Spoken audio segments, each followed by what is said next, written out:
বাচ্চা ওলগুলো ভালোই বড় বড় হয়ে গেছে। আর এই বৃষ্টিতে আরও ওই সারটার একটু দিতে পারিনি, আর একটু বড় হয়ে যেত তাহলে। দুটো তিনটা ঝড়ে ভেঙে গেছে ওল গাছ।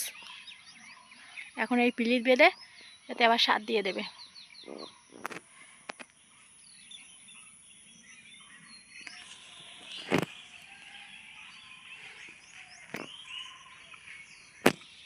এই যে আজকে ওল গাছের গোড়া বাঁধতে এসেছি, বৃষ্টির জন্য তো জো হয় না বলে বাঁধা হয় না।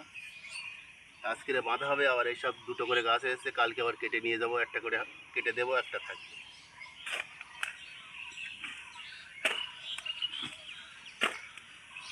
এদিকটা একটু মাটি দিতে হবে, ওদিকটা একটু দিতে হবে।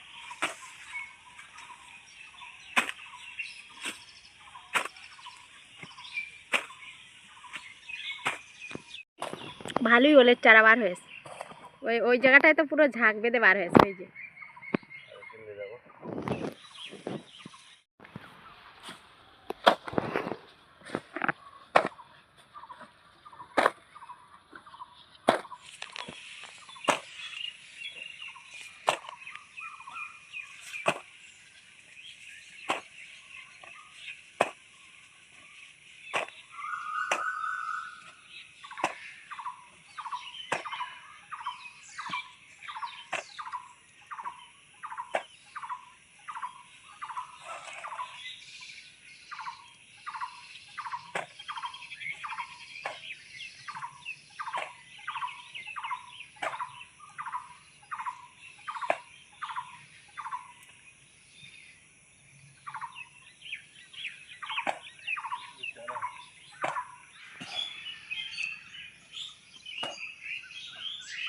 ওল ক্ষেতের ভিতরে পুরো ছাতির মতো।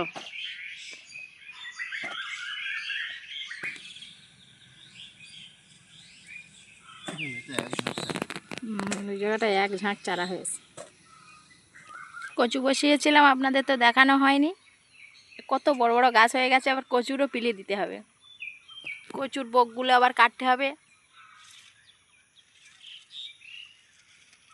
বন্ধুরা, একটা গাছ এই ঝড়ে দুটো গাছ ভেঙে গেছে, পিলি দিতে পারছে না। এখন গিয়ে ধরতে হবে। মাটি দিয়ে একটু উঁচু হয়ে গেছে। এখানটায় কতটা ওলের চারা বার হয়েছে। এই ঝড়ে পড়ে গেছিল এই গাছটা। চলুন বন্ধুরা, আর একটা জিনিস দেখাই। সূর্যমুখী বসানো হয়েছিল। সূর্যমুখী সব একটা করে কালো জরি পরিয়ে দিয়েছিলাম। টিয়া পাখিতে যদি একটা ফুলও রাখে, আমরা একটাও বাড়ি নিয়ে যেতে পারিনি। কিছু নেই, বাড়ি নিয়ে গেছি, সেগুলো একদম কচি ছিল, সেগুলো দানা হয়নি। ছেলে সব জরি পরিয়ে দিয়েছিল সব। এই যে এইভাবে দাঁত দিয়ে জরিগুলো কেটেছে, কেটে কেটে তাই খেয়েছে এর ভিতর থেকে দানাগুলো। সেই ওই ক্ষেতের ওই ধারটাই বসানো ছিল, ওই ধারটা ওরকম করে খেয়েছে। এই ধারটাও।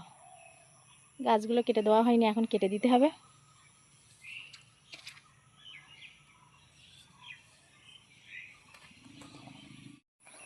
আর সেই শীতের সময় লঙ্কা গাছ বসানো হয়েছিল। লঙ্কা গাছগুলো তো একদম জোর নেইনি। এখন এই বর্ষার পানি পেয়ে একটু জোর নিয়েছে। এই কটা লঙ্কা হয়েছে, পেকে গেছে, তুলে নেব।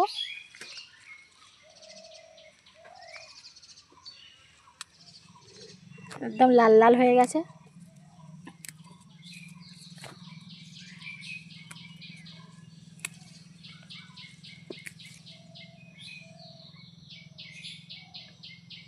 সব ভর্তি হয়ে গেছে লঙ্কা। সুন্দর লাগছে বর্ষার লঙ্কা।